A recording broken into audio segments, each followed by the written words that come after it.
I tried. What can I say, y'all? I tried to do a pre-lobby show, but this software just absolutely hates my channel. I don't know what it is. I've had engineers try and work on it, but it won't do it. It won't do it. So guys, I apologize. I will never try that again.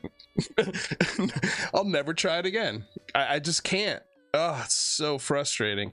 I might have to just anyway, you guys don't want to hear this crap. Okay, so I'm just gonna upload the thumbnail so everybody knows that this is the actual stream for the watch party. Thank you guys so damn much for being here. Welcome to Lou Reviews, the destination for critical thinking in the realm of the unexplained. I'm your host, Luis Jimenez. Today, before we get started, gotta say, it's been tough for me to get a show together, so I apologize for, like, I think I haven't done a show in almost at least a week for sure, maybe two.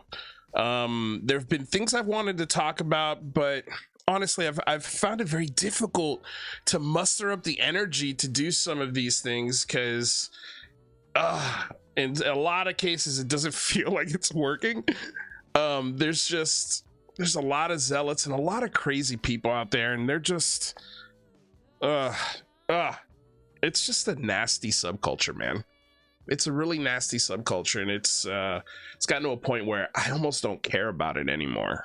And I've been playing so much more golf. I've been, studying lines for my shows every month. Like, I've had a few auditions this month, commercial auditions, not film or television, because we are on strike. But yeah, so it's just been busy. It's been a busy month. So I apologize, but today I've got some energy. Today I've got some interest because last night, Jesse Michels, I guess we'll just stick with that. I'm not sure if it's Michels or Michels. I think he might be Canadian. I'm guessing here. I'm not 100% sure. But he dropped a video last night in an interview, a very well shot, well produced, highly watchable, highly shareable discussion / maybe mini documentary about David Grusch, even though it's an hour and 52 minutes long. It's a bit of a doozy. So let's get into it because I don't want this to be a 4-hour show. But I think it's only right that we talk about this because it's a big deal. It's over 500,000 views already. I don't think that's world changing, but it hasn't even been 24 hours. And it's definitely on its way, oopsies, to being a fully, a million view thing. So, of course, before we get started, I want to say fair use. This is a transformative work. We are educating the public and critiquing the videos we are sharing. This is covered under fair use and allowable by law. So let's see here. Where do we start? Because there's a couple things I want to talk about but we just don't have the time today. So I'm going to review this interview with Brianna Joygray and Robbie Suave of The Hill. I feel like I might get to do this one tomorrow. It seems like they've hit their wall of, okay, put up or shut up time. They've sort of had it. So this was a really interesting moment on The Hill and Rising. So I'm interested to see where this goes and what else sort of they say about this, because it seems like they've hit their bullshit limit. Like, they're like, okay, if all of this stuff was true, where's the evidence, essentially? So we'll get into that tomorrow because this is just so long and we have to talk about it. And also kind of people's reactions to it as well, because there have been a lot of reactions, obviously. Sort of the first thing that everybody noticed about this video is the thumbnail. What is going on in this thumbnail? I'm not sure what you're trying to convey about David Grusch in this thumbnail, but it doesn't look confident. Like, it doesn't look like you believe this person with a thumbnail like this. It doesn't make him look intelligent. You know, you took a freeze frame of a moment in this interview, and why did you guys use this? It's interesting. And then the title on the thumbnail is "The UFOs had bodies inside," quote, as if this is a quote from UFO whistleblower David Grusch tells me everything. That's the title of the video. UFO whistleblower Dave Grusch tells me everything. So let's see what Dave Grusch, UFO whistleblower, has to say. Also interesting to note that Jesse Michels' face on this thumbnail also looks like he's looking at him like he is crazy, like he's an absolute nutball. Look at, I don't understand the point of this thumbnail. And if where's the UFO zealots calling this thumbnail offensive? Where is it? Like, where's everybody coming to Dave Grusch's defense and how this makes him look kind of dumpy and foolish? I mean, the dude's wearing blue on blue. You know, like, just a little dumpy. And that's just me poking fun. You know, who am I to call people dumpy? I'm the perfect person to call somebody dumpy. If anything, I have the right to call anybody I want dumpy. So, speaking from a dumpy point of view, that's pretty dumpy. Anyway, Danny Silva did. You're right. Danny Silva did speak up against this ice cream shots. Welcome to the show, guy. By the way, everybody. Stone Ape, Zemog, Swim McLeod, Simon Fly. I've been out a little practice here, so Complizzier, thank you for being here. Pan Man McMurdy, that's a new name. Thanks for being here. Ilja Mott, thank you for being here. Silly Goose, I see ya. I see all you guys. Thank you so damn much. Pat Calabria, yo, what's shaking? Okay. So let's get into this shit show, shall we?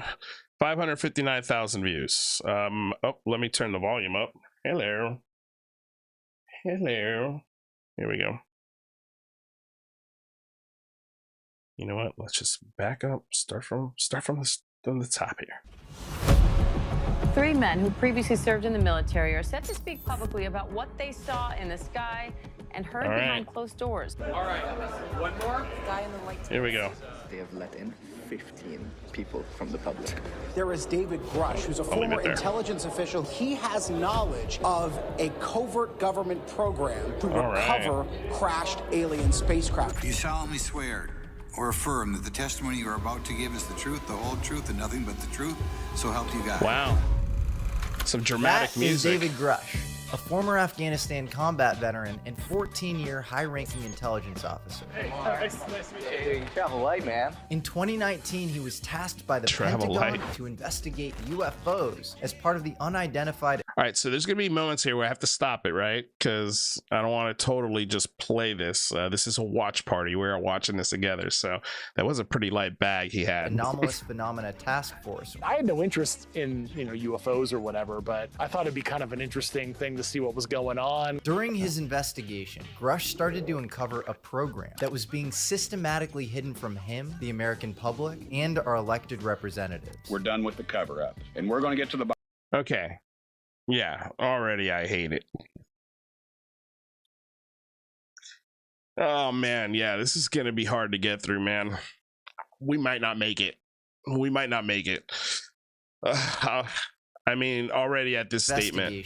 Grusch started to uncover a program that was being Grusch started to uncover a program systematically hidden from him, that was being systematically hidden from him, the American and public, our elected and our elected representatives. And yet he has shown zero proof of this. But he tells him everything, so I'm sure it's in here somewhere. And we're going to get to the bottom of it. Here's Tim a program whose mandate was to find and retrieve crashed UFOs and attempt to rebuild them into functional vehicles that humans can fly. And I'm sitting there and I'm like, okay, well, this is a thing. Thanks to new UFO whistleblower man, Grusch gave comprehensive documentation about these. And we didn't even do the second body panel expert review of congressional hearings. That's the other thing I wanted to do. But again, yeah, just didn't have the time, guys. So we're gonna do this, but programs to the Inspector General just not in the looking summer good. of 22. He had brought people on the secret UFO. And when I say this doesn't look good, I mean like the production level's great, the music's great, the cinematography I'm sure is going to be wonderful. I looked through the credits, and by the way, let's look to the credits together. Again, this is Jesse Michels' channel. I have the link to the full video below, so if you want to watch it without me talking and stopping, check out the link below. But it is interesting to see who produced this. I checked out the Yes Theory website. Seems pretty innocuous for the most part. Seems like a cool company. But it was written by Jesse, directed and produced by Jesse Michels and Brian Fevler. I haven't been able to do any sort of research on how these people are, but I did find interesting the special thanks section. Stefan Taylor, Red Panda Koala, Gary Nolan, Hal Puthoff, Eric Weinstein, Jacques Vallée, Robert Hastings, Michael Masters, Diana Pasolka, Nick Cook, and Paul Schlatzkin. I don't think I've heard of Paul Schlatzkin or Stefan Taylor. Those names are not ringing bells, but everybody else on here, this is an interesting collection of names here. Like this is an interesting collection of names, man. You know, this is why it's so frustrating to get through. Like Gary Nolan, I've spoken ad nauseum about how obnoxious Gary Nolan has been throughout this entire process. Hal Puthoff, former Scientologist, and every single road of money and projects involving the spooky extraterrestrial phenomenology, Hal Puthoff is right at the center of it, along with well, he's not here,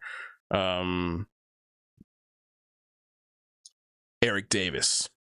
So here we have Jacques Vallée, Eric Weinstein, which is, I know they're buddies. Robert Hastings. I mean, Jacques Vallée has turned out to be uncredible, according to the research done by D. Dean Johnson. Go read all of the research that he's done following the Trinity book and the questions asked of Jacques Vallée and I forget the other lady who wrote the book, her name, but it turned out to be just a bunch of bullshit. Like the questions that were asked, they never answered. They were given plenty of opportunities to answer, and they were never able to come up with the actual evidence that the Trinity case was a real thing. Like, it was pretty much just a made-up story of people coming across this UFO crash site out around Roswell, New Mexico, around the same time of the alleged crash. Anyway, so it's just interesting, the credits. I always look at credits and stuff, so I just wanted to just touch on that real quick. UFO programs directly to meet the Inspector General's team, and had even given the staff the names of the aerospace companies involved in these programs and the locations where the UFOs were ostensibly being kept. I filed my complaint. I told them who to interview. But yet, okay, I just gotta hear that. I'm sorry, this is gonna take forever. UFO programs directly. We might have to do this in like 4 parts. To meet the Inspector General's team, and had even given the staff the names of the aerospace companies involved in these programs and the locations where the UFOs were ostensibly being kept. Wouldn't those two things, if he says those two things publicly, that would be whistleblowing. If he told us the military industrial complex companies that have these materials, and if he told us how they hid these materials and how they were funded and where they were keeping these materials, that would be whistleblowing. But here we go, like those claims with no proof. I filed my complaint. I told them who to interview, and they ultimately were like, holy shit, this is incredible. In June of 23, that's holy shit, this is credible. He outed himself to the public, giving News Nation. That's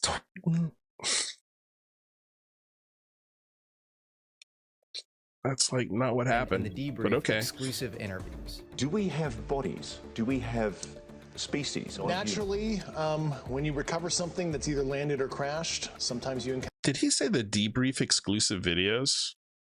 Sorry. This is incredible. In June of 23, he outed himself to the public, giving News Nation and the debrief exclusive interviews. And the Do debrief. we have bodies? Do we have species? Naturally, when you recover something that's either landed or crashed, sometimes you encounter dead pilots. Oh. Then in late July, he testified before Congress in Washington, D.C. The hearing was a wild moment in history. Yup, there I am with a Marquand deal from the second best YouTube channel online, Yes Theory. If you want instant inspiration and exposure to untold human stories across the world, throw them a subscription and stay tuned for their UFO documentary, including Dave, coming soon. I've known Dave for about 2 years when we were introduced by a mutual friend who had served on the Air Force with him. And through many of... Who are these people, man? Like, damn. All right. I mean, so I looked at Yes Theory. It's actually, let's check it out right now, because they're sort of, their whole mission statement is making life uncomfortable, going outside of your comfort zone to, quote, seek discomfort. And yet I have a feeling that these interviews and these movies that they're making aren't seeking discomfort in the people making the claims. They just want to be their best friends and go on adventures with them. Like, that's, I'm sure their hearts are in the right place. I'm sure they're doing it because it's fun. It's cool. It's the same reason I got into it. It's a great way to sort of dive into the topic, right? Holy shit, we get access because I've got a mutual friend that introduced me to Dave Grusch 2 years ago. So Dave Grusch was, while he was employed, was already planting the seeds of his coverage of this. Like, what the fuck? If you don't find that strange, I don't know. I don't know what to tell you. That's a red flag. For me, I don't know what it is for you. You decide. Okay, let's seek some more discomfort, shall we? I'm sure they're going to make Dave Grusch super uncomfortable. I mean, look at them.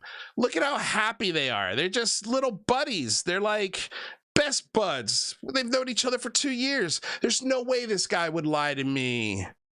So I'm going to make an 1 and 52-minute video explaining why this guy is so cool. Many a phone call he's put up with my wild speculations on the truth behind UFOs. Sometimes I'm like, and to be 100% fair, Jesse Michels is infinitely smarter than I am. Like, he makes a good show. This is like, I ate this shit up a year ago. Like, this was like eye candy for me. Now I'm just like, find it hard to get through. But this is not a personal attack on him, but this content that you're making, man, is just feeding a cult. It's feeding a cult, and you're not asking the right questions. I know you got, 25,000 likes, and everybody loves it, and everybody loves the questions, and they pinned a comment from Red Panda Koala. He's back. Let's go, with the fire emojis, and Carl Vibes in on it, and everybody fucking loves it. It's the best thing since sliced bread. Right? Awesome, man. Congratulations. You're a great filmmaker. You're actually one of the only real filmmakers in this space. So from that aspect, I can't knock it, because there's a lot of folks out here trying to be filmmakers that are not fucking filmmakers at all. We've covered those people. But anyway, I just wanted to say that. We're never going to get through this. Like hanging up the phone, you call me, and I'm like, I don't know about this guy. I think he's really losing his grip. No, I was kidding. See, they're all like best buddies. During the lead up to the hearing and in its aftermath, we were granted exclusive access. We were granted We actually held the exclusive first access. and only public hearing with Dave and 20 young Yes Theory fans in Washington, D.C. after the congressional. Perfect. Excellent. We Great traveled questions. with I'm him, sure they hiked had. the mountains of Colorado. They got hiked covered in mountains. dust on ATVs. Yeah, they went on ATVs. Hung out This with guy's some just a llamas. regular dude who pets llamas. I think the name of the llama was Boy. And of course, This had a is- long-form this is seeking conversation. discomfort. We discussed the history of covert UFO research programs, their connection with Robert Oppenheimer in the Manhattan Holy Project, shit, why man. presidents and elected officials may have been shielded from the UFO secrets in the Okay. past, and of Great. course, his best theories as to how these UFOs fly, who their occupants are, and why they're here. Thank you, Kablizier, for the $5 or for your €5, man. I appreciate it. $5 for you, Lou, brother. Because you don't grift UFO dollars like Jesse and all of them. Hey, man, whatever. While you'll see a candid side of Dave that Yeah, you've never thank seen you. before, I appreciate he's it. still somewhat limited in what he can and can't say. Oh, he's limited. I don't want to get in into what he. specifics. I don't want to get into that. Yeah, I can't. No. Really, can't go really beyond. Can't make a personal. Yeah, I don't wanna get into that. No. If anything slips that wasn't Come on, bro. pre-approved by the Defense Department, he could literally go to jail. This is the same shit we heard with Lou Elizondo. The same shit. This is the new Elizondo, maybe. I mean, he was clearly planning this with Jesse Michels 2 years ago.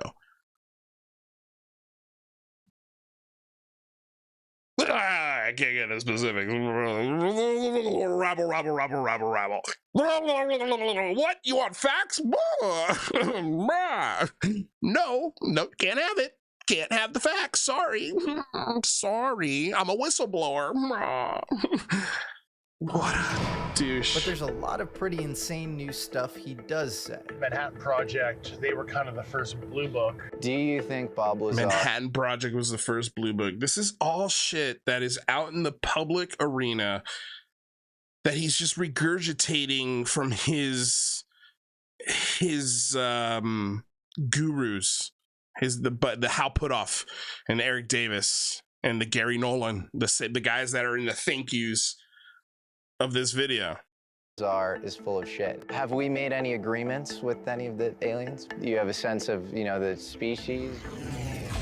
And if you combine our open source research with his revelations, you can actually piece together a sort of coherent picture of what's going on with UFOs and human attempts to reverse engineer them. Thank you, Royal Morning Blue. I guess. I will keep So it without real. further ado, this is the atom bomb of American alchemy episodes. It's been marinating for months, and it was executed with Manhattan Project style secrecy. There's our buddies, All the crew Corbell members and Knapp. weren't allowed to disclose what they were working on. But I'm so excited that it's finally dropping, and you are here to see it.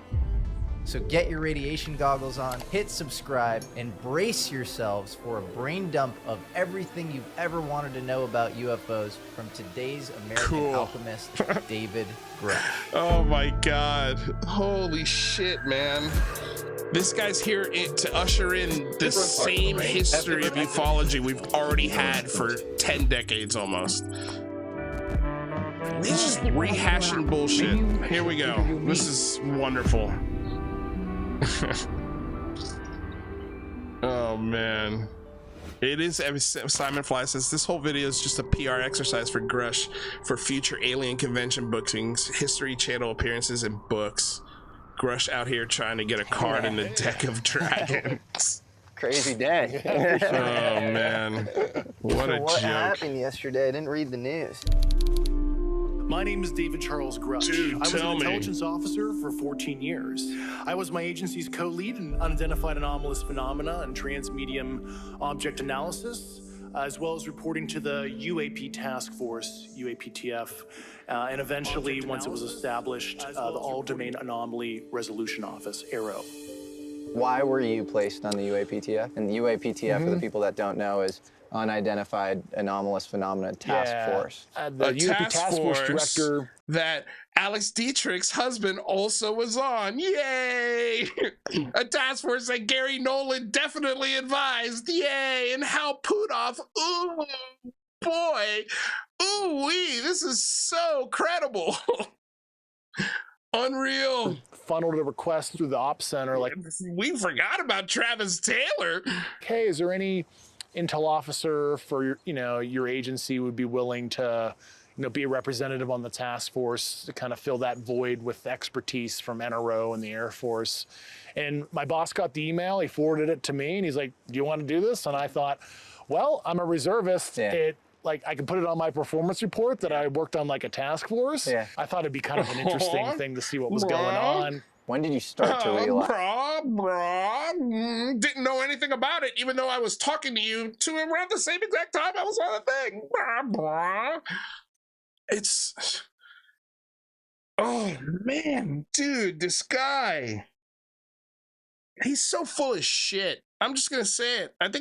I think, my opinion, in my humble opinion, he's full of shit.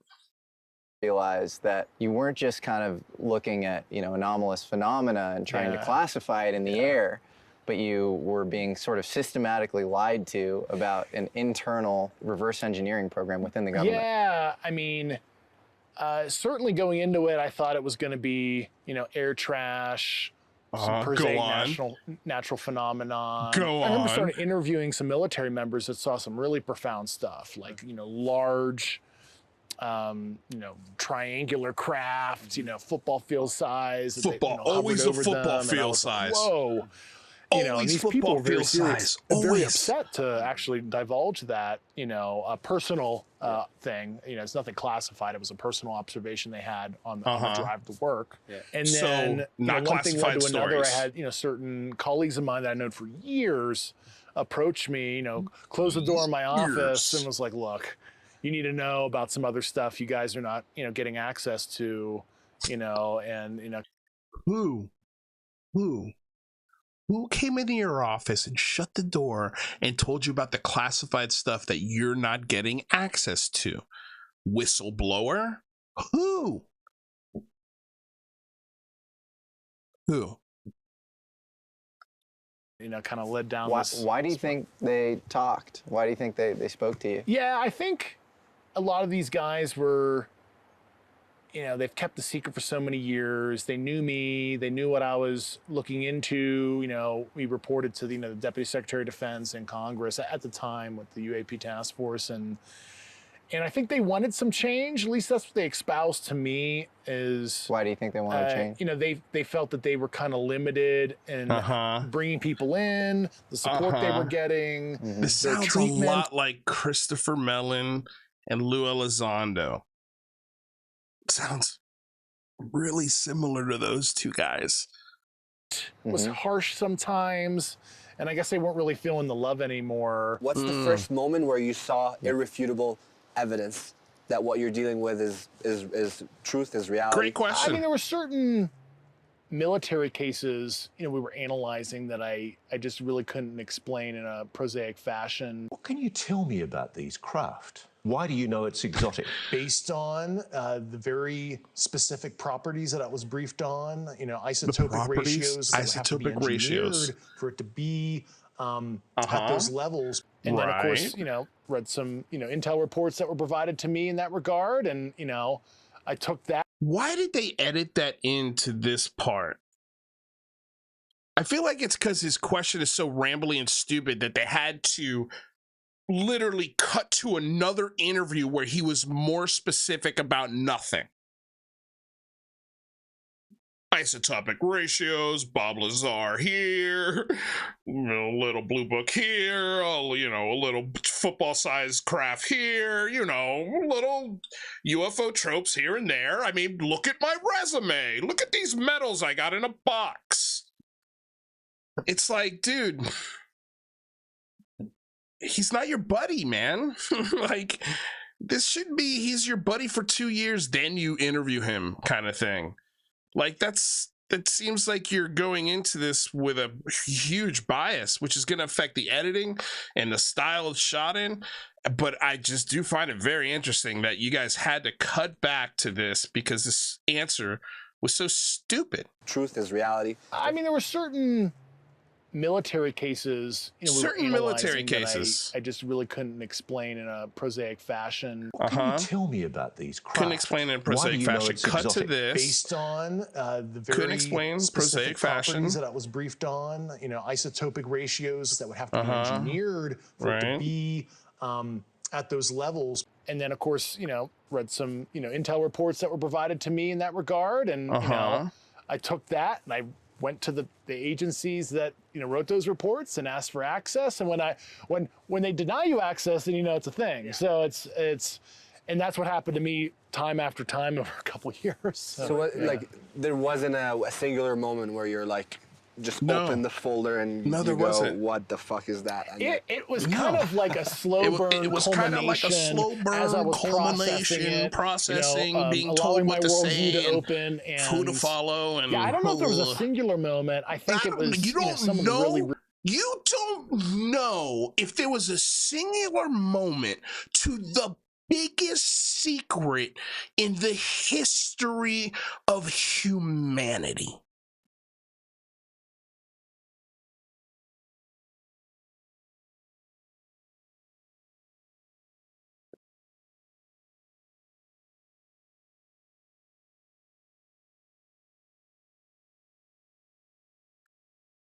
I feel like giving this guy time, even talking about this, like this is kind of where I'm at.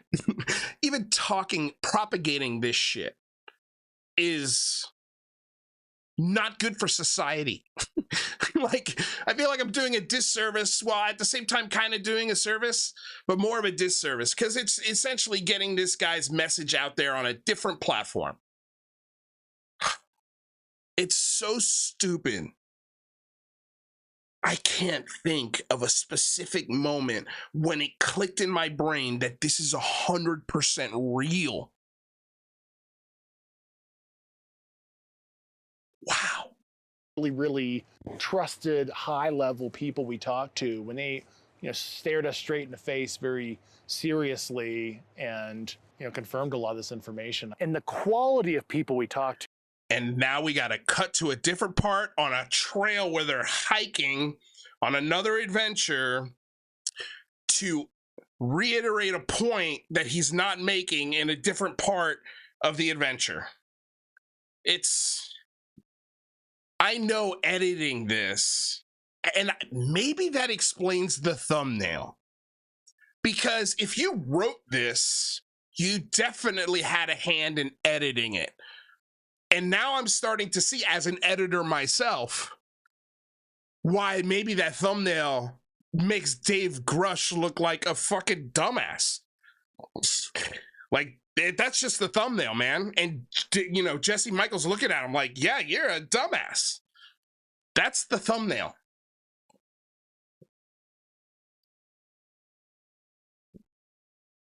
Tell me I'm wrong. And so I could imagine this probably took hundreds of hours to edit.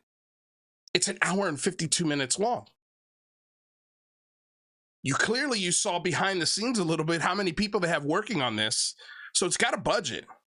It's got a good budget. It's got a very healthy budget. And the reason why is because they expect 556,000 views in less than 24 hours on a video like this. And they have to scrub every ounce of footage to make this look like a big deal because he's not answering questions. Talk to. If they ever go public, it'll blow your mind who we talked to. I was like, wow, I can't believe I'm talking to X, who's a really important person, and they're confirming these certain details, and they're saying, like, we need to protect this at all costs, and they're giving me. Thought you're a whistleblower. Still don't have a name, still don't have a location, still don't have a company. Kind of the whole speech about it. And I'm sitting there, it's like an out-of-body experience. I'm like, okay, well, this is a thing. That's the answer. I don't report to anybody. That's the answer. God, that was the dumbest. It's like an out-of-body experience. Cost, and they're giving me kind of the whole speech about it. And they're saying, like, we need to protect this at all costs, and they're giving me kind of the whole speech about it. And I'm sitting there, it's like an out-of-body experience. They're not showing you any facts, any experiences. Oh, okay, well, this is a thing. I guess I'll just go to Congress with this. I'm not a part of some like slow drip disclosure or anything. If there is a plan, I'm totally unwitting, and holy shit, they've like controlled me in a very passive manner that is like masterclass. Right. But yeah, I'm not. There you go. There's your out. There's your out. There's your out right there. Right there. Where did this even come from? I don't report any. What was the question that prompted this response? Buddy, and there is no plan. I'm not a part of some like slow drip disclosure or anything. If there is a plan, I'm totally unwitting, and holy shit, they've like controlled me in a very passive manner that is like masterclass. Right. But so that way, when it turns out all of the things he's been claiming are not true, he could always say, well, I guess I was just fooled, and they have a master class of how to deceive people like me. There you go. Right there. It's like they put it right in front of your face. I'm not a part of some weird shit, you know. Did you ever at any point try to suss out whether you were being lied to? Because all of these people 100%. are coming from the same programs, and so presumably there's some level of coordination between them. So how do you kind of get through and just make sure that they're not, you know, meeting in some back room saying, you say this to Dave, I'll say this to Dave, you know? Yeah, no, for sure. So like, I thought maybe it was like a joke or something. Maybe it was like a psyop on me or something. I don't even know. And then but the, you know, near 40 people we talked to, a lot of the guys. When the behavior panelists say this guy is acting, it's not bullshit. Like there are moments when he, like just like right there where he's just like, blah, blah. Like I thought maybe it was like a joke or something. A joke or something, or a psyop on me or something. Psyop, what is that? No. And then, but the, you know, near 40 people we talked to, a lot of the guys, I've known my entire career, and like they wouldn't lie to me. I have like a friendship with them, and for them to, you know, disclose to me that kind of stuff, and it ended up being a false, would have totally torpedoed the friendship. And I also went out of my way to find people who don't know each other either, and I had other very higher ranking colleagues of mine go talk to other people that I didn't even personally talk to. That group, of course, we took all that, and I'm like, all the people who conducted those interviews, I made them get interviewed by the Inspector General, because we're crossing our T's here, because this shit is crazy. Yeah. And I mean, you can never be perfect, but man, I was so freaking careful to make sure I wasn't getting fed some bullshit. If they were in court. Yet all of those witnesses that were interviewed by Congress in Arrow have produced nothing. Nothing. Nation together on a disinfo campaign. Holy fuck, I shouldn't even be an intel officer because I should have, you know, sniffed that shit out. So in the last. Well, you're kind of not, right? You're retired, so it doesn't matter now, right? Right? Like there's a second out. Like in this span of 2 minutes, he's given himself 2 outs of, yeah, I could have, yeah, I might be being fooled. But man, if that is true, oh man, I shouldn't be an intel officer. Well, you're not. You're retired. Your career's done by all measurable measures. Like you're retired, dude. So that doesn't matter anymore, does it? Make sure I wasn't getting fed some bullshit. If they were in coordination together on a disinfo campaign, holy fuck, I shouldn't even be an intel officer because I should have, you know, sniffed that shit out. So in the last couple of years, have you had incidences that have caused you to be in fear for your life for addressing these issues? Yes, personally. There's a Chris Mellon story where he's supposed to meet with somebody on the program and he has the meeting all set up. And 2 weeks before the meeting, he says that the guy just randomly has a heart attack. We were about 2 weeks away from meeting when he died. And where did he say this? omagazine.tv. Like, where did you pull this clip from, dude? We were about I've seen this guy before. This is like an international might be the conference where he took a picture with a Nazi, Christopher Mellon. This might be the same conference where he did a conference with a bunch of wacky folks. 2 weeks away from meeting when he died, when he had a heart attack. What was the last special access program? What was that guy's name? I bet if we found him, maybe he was in my shape, and it makes sense that he died of a heart attack. Like that, like, you know, like heart attacks aren't rare. They're probably, if I'm not mistaken, the leading cause of death in the country other than guns is heart disease. So, like, that's not that weird. Program that leaked. They don't generally leak. People are like, oh, dude, wouldn't it be broadly leaked or whatever? I'm like, as somebody who is super cleared to a lot of that conventional stuff over the years.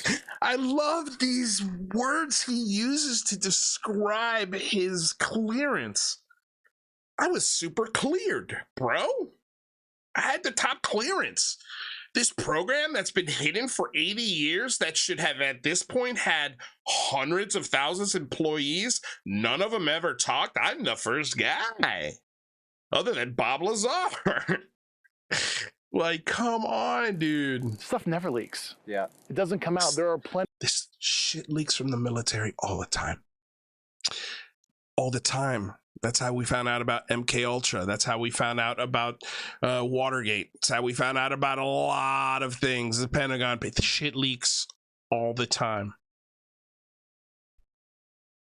So that's the dumbest shit I've ever heard. And these guys are just eating it up. Like, it's not a big deal. But I have a feeling, man, I have a feeling they weren't satisfied with those answers. Again, I'm only 12 minutes into this. But I know, dude, editing this for sure, they had to have seen how stupid these answers were, because they had to go over this footage over and over and over and over and over again. And to pick out that one image, and use that as your thumbnail. Man, I hope they're playing dumb and eventually do a video about how this was all bullshit. Who knows? Maybe they're playing three-dimensional chess while I'm over here covering the checkers. Possibly. I hope so. I fucking hope so. I hope that's what you're doing, but part of me just tells me you subtly say it with a thumbnail. Unreal. Plenty of things that are pretty serious. They're broad. That have just never like your seen the light of answers. day. Of course, like, you're gonna tell someone that their entire life and their family and their kids, like, everything is in danger. It doesn't feel too far-fetched that someone will keep a secret if it threatens their life. Like, look, dude, you're not getting promoted. Yeah. You're going to lose your job. You know, the psychology of the typical career government worker, right? Stable paycheck, pension, maintain clearance. Right, that's way more important than an alien race killing people. Way more important. Your pension and your security clearance and all that shit, way more important than aliens coming from different planets and murdering American citizens. I think, yes, if there was a group of 1,000 people that knew that was true, you're telling me not one of them would come out, or multiple people would come out and express their concern about aliens killing American citizens, for fuck's sake? Blizzier, thank you again for the $5 yo. Appreciate it. Appreciate it.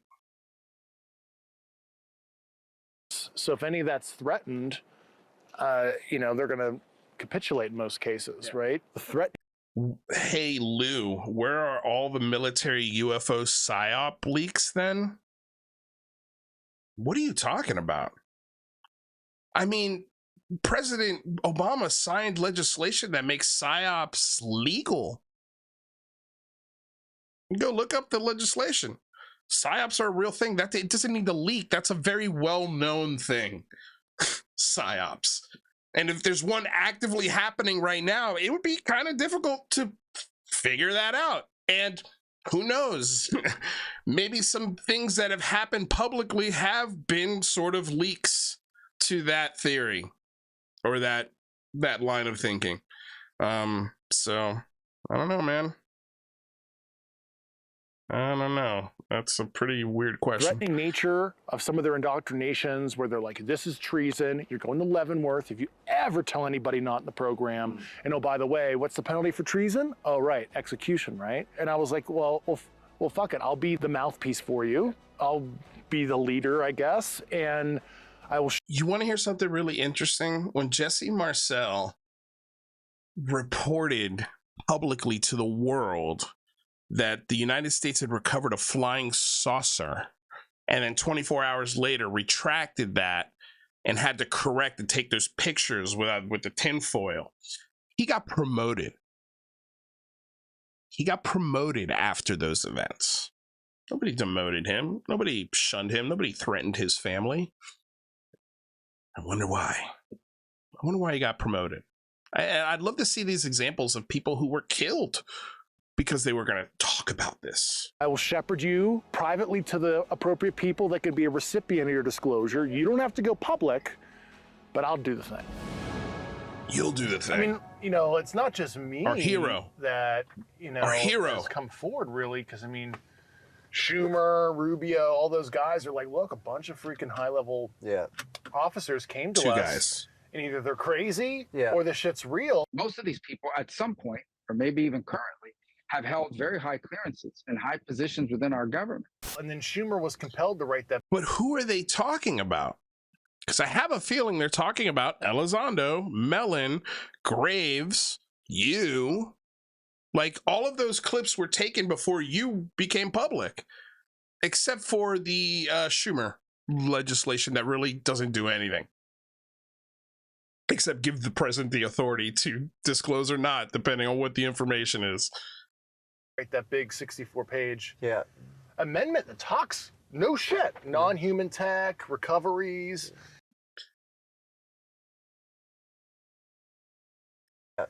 Amendment that talks no shit.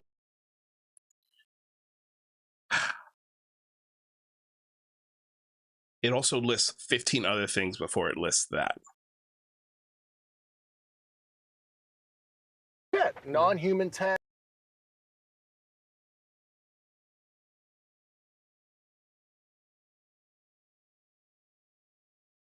Recoveries, and you're the majority leader who's tight with the president, putting out a law that will be signed here hopefully this fall that really puts the fucking executive in a bind. So I don't think that was done in a vacuum. I think the one thing that can get the left and the right together is bloat in the military-industrial complex. Malfeasance therein, you know. We'll talk about anything. That. I don't think members of Congress. You know, what is this bipartisanship produced outside of talking about UFOs and spooky stories? Has it produced any bipartisanship on anything else? Like real world issues, like the pay gap, like affordable housing, education, veteran healthcare, national healthcare? Has it led to any other bipartisanship efforts on those fronts? Because that's real bipartisanship. This talking point of, well, it's a bipartisan thing. This could bring the left and right together. You know what else brings the left and right together? The fucking military budget. They always are like in sync when it comes to approving that. So they get together on a lot of shit that's good for their pockets. And this certainly doesn't hurt it. This UFO narrative. Don't like getting the door shut on them either, so they want that information because they represent the constituency. They want answers. And that was the Matt Gaetz story. Several months ago, my office received a protected disclosure from Eglin Air Force Base indicating that there was a UAP incident that required my attention. This guy looks like a demon. Like, he looks like a legitimate... If I were to cast a demon hidden within a human body, I would cast Matt Gaetz. We were not afforded access to all of the flight crew. He was basically denied access to a crew that had seen kind of a diamond-shaped because he lost access because he was kicked off the intelligence committee that would have given them that access. He was kicked off the intelligence committee, the subcommittee for the House Oversight Intelligence Subcommittee, like the House Oversight Committee. Like he got kicked off of it. So I wonder why they didn't approve it for Matt Gaetz. I wonder why a guy who's been accused of dating young women well outside of his age range and one of the most notoriously corrupt politicians, not only in the state of Florida, but in the country. Formation of orbs, he should be fully clued into if, you know, it is terrestrial in origin, because he's overseeing DARPA. He's on the Armed Services Committee. If you could just name anything, titles, programs, departments, regions. If you can name me anything. In a closed environment, I can tell you specifically. Thank you. Maybe in a, if we... What's come of that? Nothing so far. Could get in a confidential area skiff, we could talk about that, but unfortunately we were denied access to the skiff. A lot of the narrative for the whole thing was that you were denied a skiff. What does skiff stand for, just for people? It was a specialized compartmented information facility, right? Which basically means that you guys would just... I don't know, you tell us, intelligence guy. A lot of the narrative for the whole thing was that you were denied a skiff. What does skiff stand for, just for people? It was a specialized compartmented information facility, right? Which basically... Right. All right. That's right. That's all right. I don't know. Yeah. Okay. Thank God. Because if I had gotten that wrong, basically means that you guys would just get into a secure place where you can share. Yeah, that's, you know, a facility that's accredited to talk at the, you know, top secret sensitive compartmented information level. And yeah, the members were pretty incensed that I believe it was like they couldn't reserve a skiff and then they couldn't give me a one-time read-on back into the right accesses since I left the government. Do you have any sense of why that was denied? I don't know. No, I don't really have insight. It was something they mentioned to me, you know, it was security or something denied it. If you believe we have crashed craft, stated earlier, do we have the bodies of the pilots who piloted this craft? No, wasted. As I've stated publicly already in my News Nation interview, biologics. I don't care if you find it cute or whatever. If you don't like it, go somewhere else. Were they, I guess, human or non-human biologics? Non-human, and that was the assessment of non-human biologics. With direct knowledge on the program I talked to that are currently still on the program. Those one sort of biologics. bombshell soundbite from the hearing is Congresswoman Nancy Mace asked you about biologics. Ross Coulthart in the News Nation interview asked you about pilots coming out of these crafts. Do you want to just speak to that a little bit? Yeah, I mean, it is a mind-blowing side of it, right? It's a little easy to imagine, you know, an artifact or whatever, but when you start talking about, you know, the biological side of it, it really throws you for a loop psychologically. It did for me. And, you know, I talked to the people that, you know, were on that aspect of the program, if you will. And I mean, it comes with the territory. I mean, buckle up, I guess. I call them pilots because that's like our vernacular. What they, I don't know what their actual job was. Yeah. Non-human intelligence, but they had bodies. Yeah, I mean. Were they alive? Were they dead? I don't get into specifics. Okay. Yeah, I know a lot of that stuff. Out of curiosity, why are you allowed because I didn't fucking see it. He didn't see it. That NHI pilot. Wouldn't this be going back to the earlier question of what was the moment where you knew this? Well, like you opened the thing and you saw, oh my God, this is real. Wouldn't this be that moment? Shouldn't this be that moment? The way he just nonchalantly is like, bodies, pilots, dead, alive? Can't get into specifics. Waka, waka, waka. Pilots came out of the craft, but you can't go Well, more. that's all I put in the pre-publication stuff that got approved. I mean, got it. I could go back and ask for more, but like I said to you earlier, man, like not your place, not your job. Yeah. He started this relationship started 2 years ago, Tony. They were introduced to each other by a mutual friend. And again, if you guys want to watch the video, the link is in the description below. You can watch the whole thing without me talking and pausing over it. And it's helpful context for the audience to realize that you literally have like these contours with which you have to operate within. Any specific knowledge I garnered when I was on the other side of the door, if I want to talk about that publicly, everybody who has had. But that's what whistleblowers do. They share information for the betterment of humanity, no matter the stipulation on whether or not they're supposed to share it. Because if that's the case, nobody would ever be a whistleblower because they'd have to get the permission of the government to tell their story, a pre-approved checklist of things they're allowed or not allowed to say. And that doesn't determine whether or not what they're saying is even true. If you're a whistleblower, that should go right out the window. And you should name programs, and you should name people, and you should name facilities or these bodies. What does it matter if you tell us if they were dead or alive? It doesn't matter. You've already confirmed bodies, even though you didn't say this in the congressional hearing. And that's another thing, is how these answers change. Didn't say shit like this in the congressional hearing. Didn't even come close to this. Had a job like I have, has to submit it to a thing called DOPSR at the Pentagon, DoD Pre-Publication and Security Review. Gee, I wonder if Edward Snowden went through DOPSR.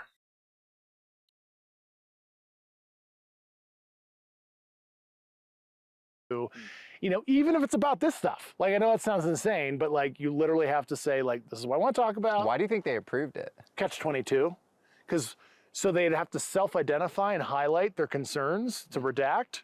So the office who would propose a redaction, say it's a 3-letter agency or whatever, right? They'd have to be like, this office objected to you saying crash retrievals. Here we're citing the security classification guide. No. And then you could litigate that, right? To get it unredacted. Hey, Z-True15. No. It's a watch party. I'm breaking down it as it happens. I'm not going to circle back on an hour and 52-minute video. Also, I don't want to get hit with a copyright strike. I have to stop and talk about it and comment on that. That's the whole point of fair use. It's transformative work because we're educating the public and critiquing the video we're talking about. So if you don't like this, the link to the uninterrupted video is in the description below. Go watch it on your own time, dude. I mean, did you not read the fucking title? Like, what is happening? What is happening?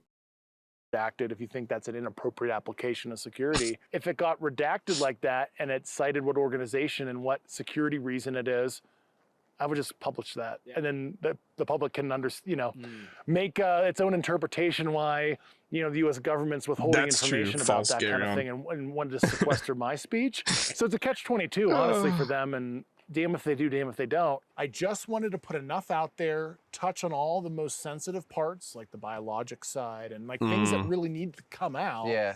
But I don't want to overly disclose because it's not my job, but enough to, put the flag out there that we need to elevate this. This is serious. Some of the uncomfortable stuff, like the biologic stuff, like I mentioned during the hearing. Yeah. You gotta realize some baggage is coming with it besides, the Indiana Jones, warehouse thing that everybody thinks. Okay.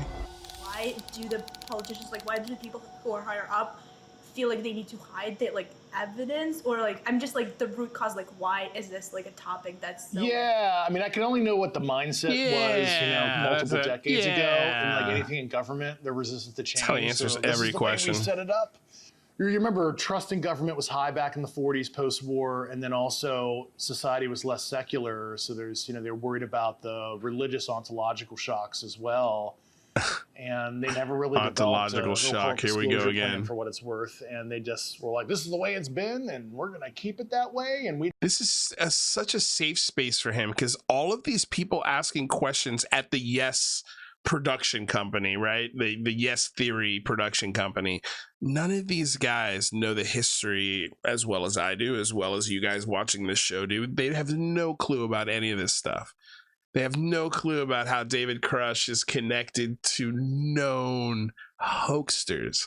The people sitting behind him in the hearing, George Knapp and Jeremy Corbell, are his buddies, and they are hoaxers. They propagate lies told through Bob Lazar, in my humble opinion. So it's just these questions are pointless. And we don't want Russia and China to be exposed to any of this info, and we don't want to give them an edge. And unfortunately, it's that kind of low energy thinking. Every other major media publication passed on this guy. Remember that. Every single one, except for the debrief. If you got to ask one question to ask someone who is not alive anymore, that you feel could answer a lot for you, who would you pick and what would the question be?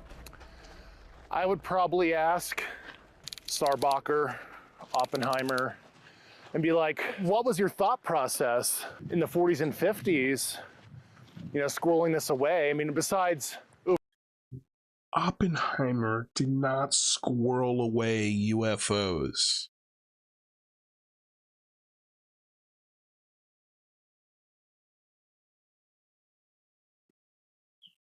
Such a slap in the face of history, taking guys from 60, 70 years ago that worked on nuclear programs and claiming they have knowledge of extraterrestrial beings visiting planet Earth and killing American citizens. So stupid. Overlaying the Manhattan Project secrecy. Because Oppenheimer was the one who created the classification that included the UFO stuff? Oh, all those guys. Oh, all those guys. What an answer. The guys that were involved in Manhattan were overlaying the same ecosystem of secrecy and some of the same ways to protect stuff that they were protecting our nuclear secrets. If you read the definition of special nuclear material in the Public Atomic Energy Act of 1954, it basically states... Man, I know he didn't find this through his own research. I'm curious to know who pointed him to this information. Was it Hal Puthoff? Was it Eric Davis? Was it Gary Nolan? Was it Chris Mellon? States any material that releases any kind of atomic energy. That would be retrieved crash material. Yeah. So it's kind of a sneaky way. No, it is. If you actually read the Atomic Energy Act, if something is not a nuke, but it has radiological energy coming off it, alpha, beta decay, whatever. Anything that has been in space and crashes onto the Earth is going to have radiological elements to it. So if you have high satellite systems and or balloon systems, high altitude balloon systems, they're exposed to a different classification of radiation because they're higher in the altitude. And so when they come back down to Earth and they recovered, they're radiologically detectable materials on those things.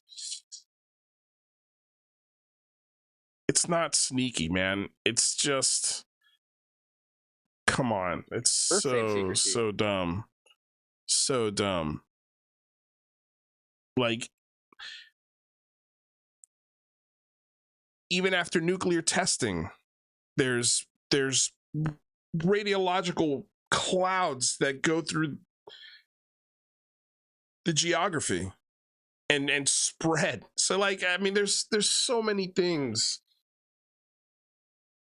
I believe that can give off radiation other than nuclear bombs. Same secrecy. Or UFOs. Until now, we haven't really had an exact understanding of the mechanisms of UFO secrecy. We do get a few hints throughout history, though. In 1947, in the aftermath of frequent UFO sightings across the United States, Nathan Twining, the head of all aircraft development for the Air Force, wrote a famous letter. He writes that the UFO phenomena is something real and not visionary or fictitious.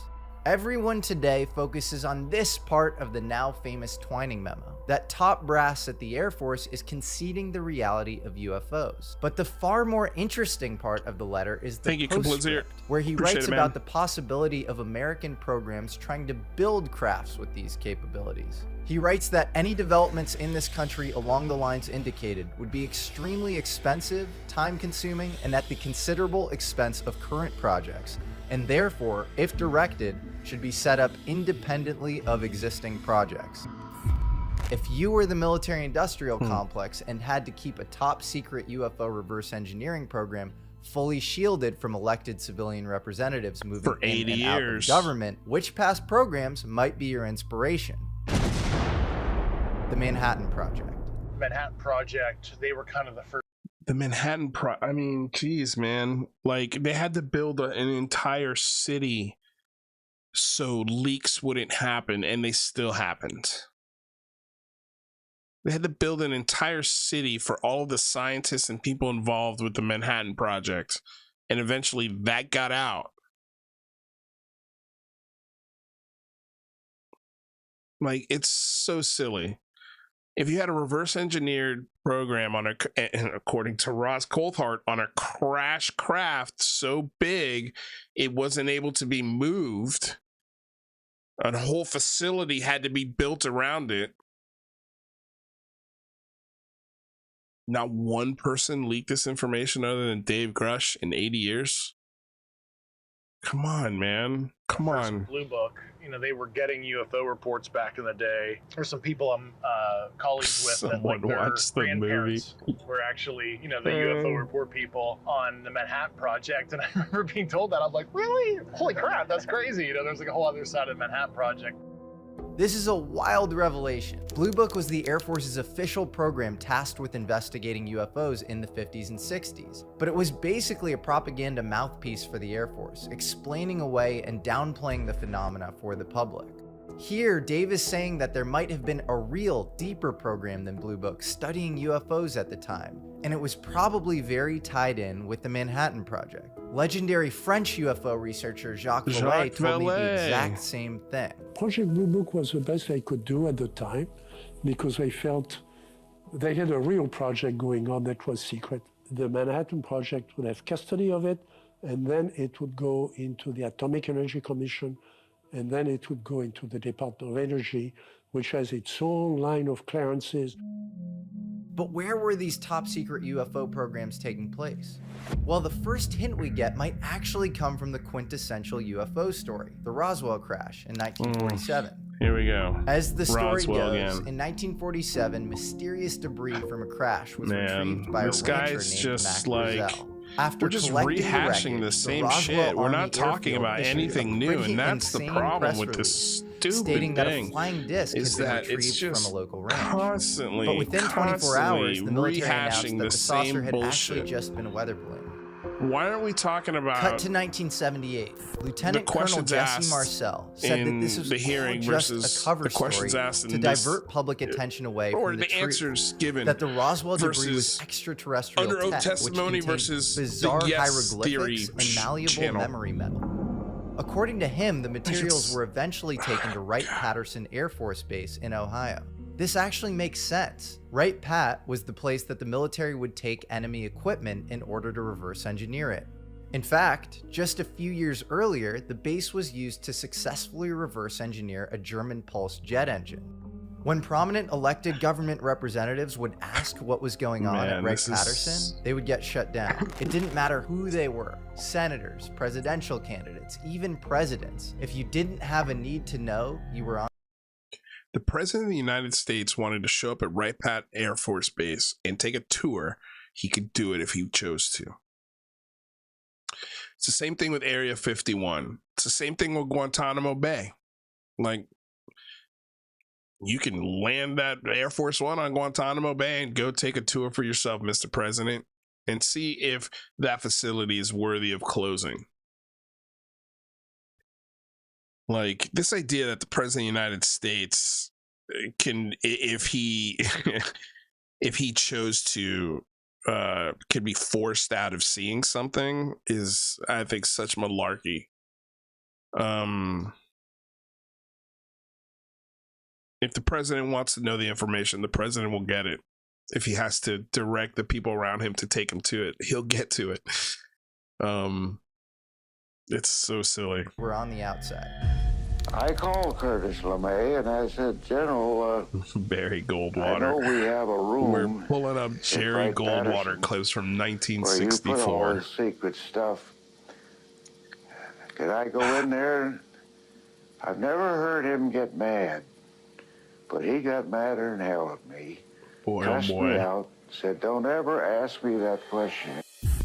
It's like, well, what's going on? Why would General LeMay act like that to a sitting senator? So unless you're George H.W. Bush, Bush 41, who was director of the CIA, as the president of the United States, you probably don't even know. Yeah, unless you've done the blood oath and you were like the CIA director or something previously, unless you have to stroke a pen to sign like an executive order or something, well, why would you have a need to know unless you literally, as the commander-in-chief, need to know it to make a decision?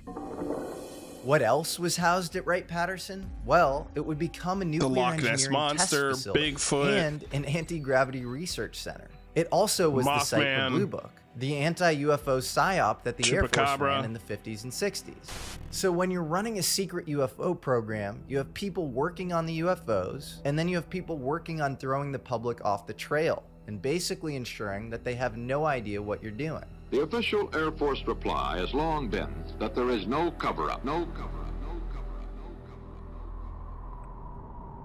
cover-up. Oh, man. I've seen this in other conventional programs. You compartment it so much. Some people don't know really what they're working on. Yeah. Only the people that have the top level accesses can look down. Is the person she wrote the book with on Jacques all facets of the pyramid, as we say, and that hinders progress. And then certainly with this subject, when you're trying to crack an unknown, that kind of obtuse security doesn't help either. So. When you say unknown, is it the USB drive to a caveman analogy, where it's like the caveman doesn't know information theory, doesn't have a computer to plug the USB drive into, and we just don't even know where to start in terms of reverse engineering things. It's like other people have given the analogies, like giving Galileo a TI-83 plus graphing calculator. They open it up and they see circuitry and they're like, well, what is even this? I don't have a concept of a transistor. But even that, or like a monkey with an iPhone, you kind of know how to, if you open it up, sure, you're confused, but you kind of know how to press the buttons and you realize there's this graphical interface or whatever. That seems easier than caveman with a USB drive. So like, where are we in that? Yeah, I mean, some of it is, it's hard to gauge how far in everything's advance so hard to you're gauge just with this guy. Progression. I think some of this is they made an asymptotal leap that, put them over the edge to a different kind of plane of. That's pretty fascinating, like a different timeline almost. If I was a betting man, some of this NHI, they're similarly as advanced as us, but they've asymmetric evolution or whatever. They went a different path where we made nuclear weapons and stuff. They ended up making this like civil propulsion kind of equivalent. Oh my God, dude. Like this is discovery where they're able to do this now, shit but is they're actually new. not that much more advanced than None of this shit he's regurgitating is classified. I always found this is all theory. Sort of the monolith. Here we go. 2001 Space Odyssey, which is this sort of thing placed on Earth that it inspires tech innovation. It's almost like John Mack would talk about a lot of these alien sightings being slightly John Mack, more who was funded by Robert barely Bigelow. comprehensible tech for the time, almost inspiring tech innovation. I often think of it as laying breadcrumbs in a direction. The communication breadcrumbs could be, again. You think you're really smart because you blew up a weapon down the road here. Now, look at this. Right. Well, it's just like, we went from, you look at our own human development, we immediately, once we cracked the atom. It's so clear who's influencing this guy. Like where he's pulling these stories, these Trinity stories, these nuclear stories, these Barry Goldwater stories. This is all the same shit. It's just a different version, man. You know what this is? This is like the Madden franchise, like the video game franchise, where every year they give you a new Madden, but really it's the same old shit. And sometimes it's the same old shit from way previous versions. This is what this is. This is just Madden with a new number on it. And it's just the year. This is Disclosure 2023. If it was a video game, like, that would be the name of it. Disclosure 2023. Next year, we're going to get Disclosure 2024, except the difference will be we'll have some other whistleblower that won't say anything, or that is not really that credible. And nobody has come out to back this guy who's worked with him, which is also strange. Like, why are there no colleagues coming out in defense of David Grusch? Where are they at? I don't know, man. Adam, I mean, holy crap. Keep buying this video game that just sucks. You know, we went from, you know, orders of magnitude of energy extraction, right, up to, you know, 10 to the 6 tons of TNT equivalent. And that's kind of what we're talking about, is like, we're like Jesse one, knows this, you know, dude. We already know this, man. To, you know, maybe manipulate space-time or whatever. Maybe, or whatever. Manipulate space-time that you've been or privy whatever. To, is there any... I mean, the way he just discovery says a way this shit. to, you know, maybe manipulate space-time or whatever. Or whatever. Based off of the information that you've been privy to, is there any indication that these UAPs are interested in our nuclear technology and capabilities? Yes. By external observation, sure, that could be a fair assessment, yeah. Yes. By external observation, that could be a fair assessment, yes. Just say yes. The nuclear UFO connection is deeper and more bizarre than you can ever imagine. Remember that Vice story that ran in 2022 about a town in Japan that's obsessed with UFOs? Well, it's a place called Ino, and it's right next to Fukushima, where a 2011 earthquake triggered a famous nuclear power meltdown. Or take this incident in 1994. 62 elementary school kids at the Ariel International School in Zimbabwe said that they saw a silver craft descend from the sky and land on a field near their school. Well, guess where the Ariel school was? And you know, an Ariel school that was near a uranium mining site. That is right, as far as I understand. Yeah. But maybe the best collection of evidence around the UFO nuclear connection comes from a very creatively named book called UFOs and Nukes by Robert Hastings. He started to investigate and just speak to all of these radar operators. All right, now I got to really talk over this, because this is definitely copyrighted music and that they got access to. So Robert Hastings and his awesome book UFO and Nukes. More than 120 Come on now. of these former or retired military personnel. Do you have Robert Salas at Malmstrom saying that the whole base was actually rendered inoperable? This time he was screaming into the phone saying they're looking Is this at the Lou Elizondo show? Glowing object. Is this the Lou Elizondo show or what? Very rarely does a missile malfunction, and I don't think any much more rare would be 2 at the same time, but never 10. These guys know they Bob haven't Jacobs launched at a missile Vandenberg in in 64. 50 He's a photo years. instrumentation specialist. So they know They're how launching, missiles work. Dummy nuclear warheads. They know they off never of fail. Gatlas Missiles 5 never and fail. Seeing a UFO kind of wrap around it and take it off of Gatlas 5 missiles, and seeing a UFO. Come on, looks man. like we got a UFO. You have hundreds of accounts of these missile man radar operators at nuclear sites. I mean, dude, we've heard all this shit. Sorry, I'm going to fast forward it through the music so I don't get smacked These with that missileers copyright. go through the most stringent of mental health exams to get their jobs. They're literally the people we task with hitting the button that sends a nuke. By definition, they are the picture of mental health. And they are all steeped in a culture that frowns upon attention seeking. That's not true, Jesse Michels.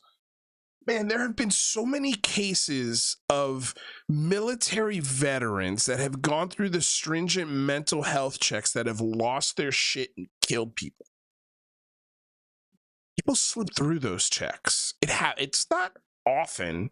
The checks are good. They work for the most part, but every once in a while, an idiot slips through the cracks. Or someone who's just insanely gullible slips through the cracks, or has a propensity to believe slips through the cracks. So that's not true. Time and time again, these missile men would see UFOs near nuclear facilities, and without fail, the Air Force Office of Special Investigations would show up Men in Black This style. is so frustrating. I don't care about this. I'm sorry. We're going to try and save some time and what go to is like the connection questions. with nuclear? Is it the kind of benevolent protector theory? They don't want us to destroy ourselves? Right. Or they is don't want it us to destroy some weird, ourselves. like they're mining? I mean, the fucking planet is on fire. There's hurricanes, a Category 5 hurricane every 15 minutes.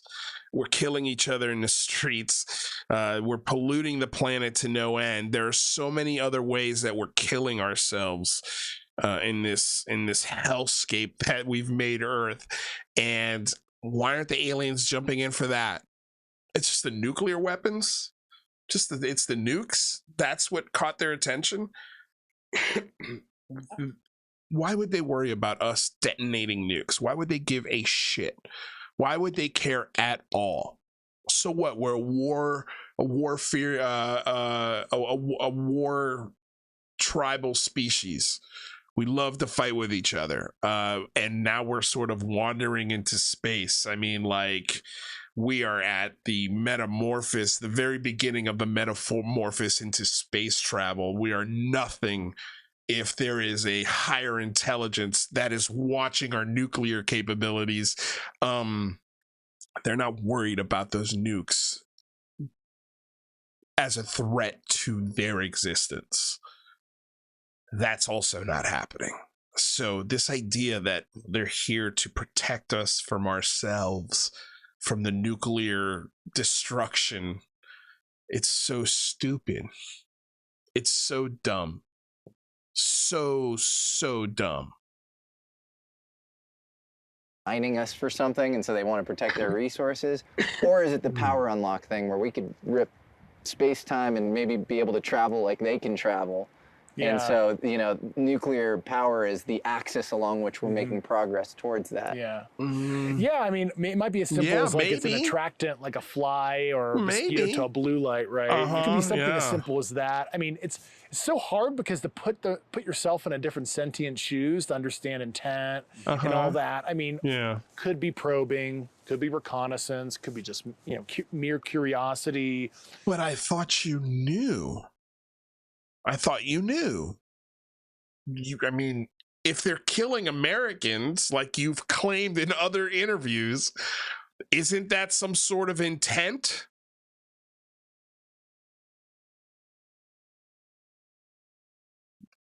Yes, you know, oh, they're only, you know, 2 or 3 orders of magnitude away, energy extraction from, you know, manipulating space-time and an occubear, you know, warp drive type thing, and maybe they're interested in that too, to understand our development as a civilization. I mean, without having, you know, a penetration into their OODA loop or whatever, we'll never really know. Yeah.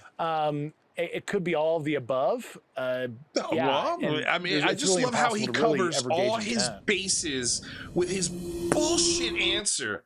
Oh my God, dude. Yeah, he could run the gamut. I could be all of those things, Jesse. Could be all of those things, man. You know as much as I do, right, buddy pal? And now here we go. So now we're going to get the Nimitz thing again. We're going to talk about Nimitz and David Fravor and the Tic Tac and the Go Fast again. The Go Fast is doing 40 miles per hour. The Tic Tac that nobody knows how far away is from the camera. Like the stuff with the missing data, the shit that we asked for in the Big Phone Home 3, the missing data from these 3 videos. Can we please get that shit? Can we please have that so we can definitively put the nail in the coffin on these 3 amazing videos? Can we just get the full data? I don't want anybody to fucking tell me about this story ever. I never want to hear this stupid story again. At this point, I'm over it.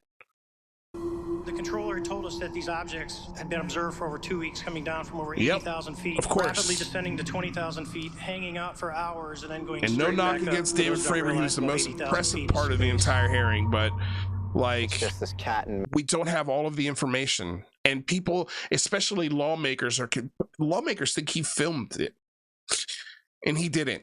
He didn't film it. It's so sort of recursive unsolvability, where it's just very hard to classify. It's almost like playing with you a little bit. Even Commander David Fravor in his account was like, the thing felt like it was like breathing and looking at me and knew. He even said it, you let it slip in the testimony. It was like, it definitely was aware of our existence. I'm like, how do you know that, man? You're not. He said that before. He said that before because it mirrored what he was doing. He said he knew. He said as soon as they came into the boop, boop, it did this boop, and then started mirroring. Like, obviously, that's a part of his whole story, dude. Like, oh man. You're not in the UFO's shoes, but I understand what he was saying, which is you can sense when somebody's looking at you. Yeah, I know. I've had some folks I talked to that had their own kind of up close kind of sightings. They said that they got that vibe too. This guy And uses who knows his if hands that's so much, psychosomatic or what, but they did get a vibe like that too. When you stare into the abyss long enough, the abyss stares back. Yeah, exactly. And then of course, I've had a very smart guy was like, well, did Darwin care to fully conceal himself when he studied the finches? And it's like, they observe, they don't really care. Right. And they don't really care to interact, but they're just here to observe. But is that your bias? But they've killed people. But they've messed with our nuclear weapons. Are they interacting or are they not? Like, which one is it, dude? Which one is it? I guess that it's sort of an anthropological, zoological model where they're like studying us and we're in this kind of petri dish kind of thing. I think, I'll give credit to Lou for the whole gorilla in the cage and, throw it a banana, throw it the key and see if it could unlock the cage and maybe that's what's, some of these, crashes were. And it wasn't really a mission failure, if you will. It was, maybe some seeding. This is a total theoretical framework here. So it's like, we'll never really know. We'll never really know. These answers are such the key bullshit. Is nuclear power or something, and it's like the gorilla we have the key. Another analogy that Eric Weinstein loves to use is he talks about North Sentinel Island, which is an island of Aboriginals who basically have not made any contact with civilization. It's off the coast of India, and the Indian government basically. Here we go with this story again. Okay, I don't care. Nolan had, and he mentioned that Gary comes Nolan off of these crafts, and I remember talking to Gary Nolan, and he mentioned that he was kind of given a file by the CIA, and he was tasked with looking into this, and it was two things. It was people who had anomalous UFO experiences, and it was people who had experienced Havana syndrome. Diplomats and spies began to hear sounds and fall ill with a mysterious illness that people struggled to explain, what became known as Havana syndrome. And in both cases, you have these kind of severe electromagnetic radiation effects, and often differences in the caudate nucleus and putamen, which is in the basal ganglia, the dorsal striatum of the brain, the scarring, but also the neuronal density of that area. These guys are just finishing each other's sentences, and they're working off of the same circle jerk stories that they tell each other and propagate each other up with, and then make hour and 52-minute videos about. Like, we've heard all of this stuff. The name of this, the title of this video is UFO Whistleblower Dave Grusch Tells Me Everything. Yet here you are again, and I think this is like the 15th or 20th time throughout this presentation so far, where you're the guy giving the information. You're the guy telling the story. You're the guy giving the perspective, and then he just chimes in with, that's right, you got it. Like, you're doing all the talking for him. And he's just agreeing with the shit you're regurgitating from his buddies. It's so dumb. That area of the brain would cause somebody to even make sort of contact.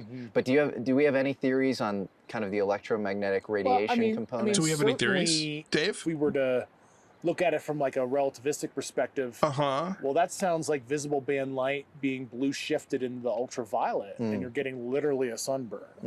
And if you look at an Ocubear type thing where light's getting lensed around the craft, etc., stuff should be blue and red shifting. So things coming towards you would actually red shift spectrally, and the people How getting many like times burned. did he tell this story in this presentation?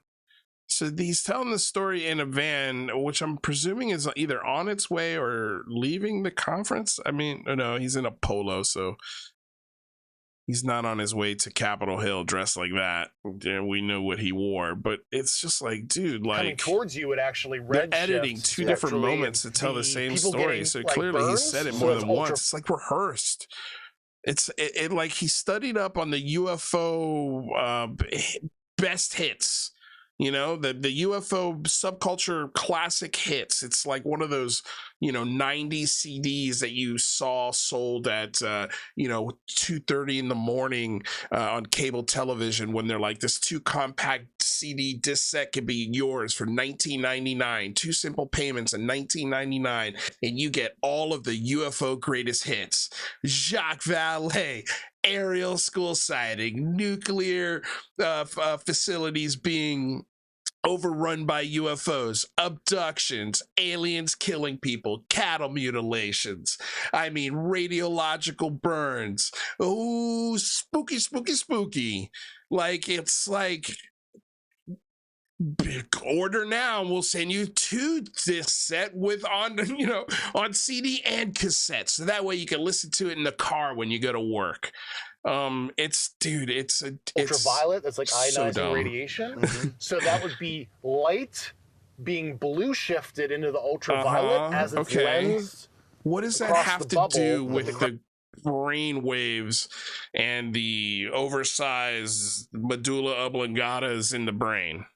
What the fuck does it have to do with anything that Gary Nolan just said, or the question that Jesse Michels just asked? The craft creates, and so we are seeing it's just so full of shit that seem to show that they're basically manipulating space-time. You've seen artifacts and I guess that's to show that they're manipulating space-time. Time effect or something. It looks like the things are just you're literally folding space-time, I guess, so you can get from point A to point You're Z. riding a wave, basically. You create a wave, and you're on top of a tsunami wave, and you're riding across space-time. That's fascinating. And then, of course, there's the other thing is, if it's like an Einstein-Rosenbridge thing, 2 points on a piece of paper, and you fold it, but like the eyes but the and way say, they're jumping around and skipping. Boy, this is just like the explanation they do in the riding movies. The wave, it looks like you're moving very rapidly and like punctuated these kind of tropes, movements. Dude. It is the greatest hits. And those the wave you're riding is the accordion. When Judas, you if you're watching, like make a greatest hits. You would smoothly move across. But I think we're stuck with like Einstein stuff was amazing. The 90s compact Time magazine really, collection. There's obviously people with string theory, membrane, all these other different physics theories. Quantum gravity.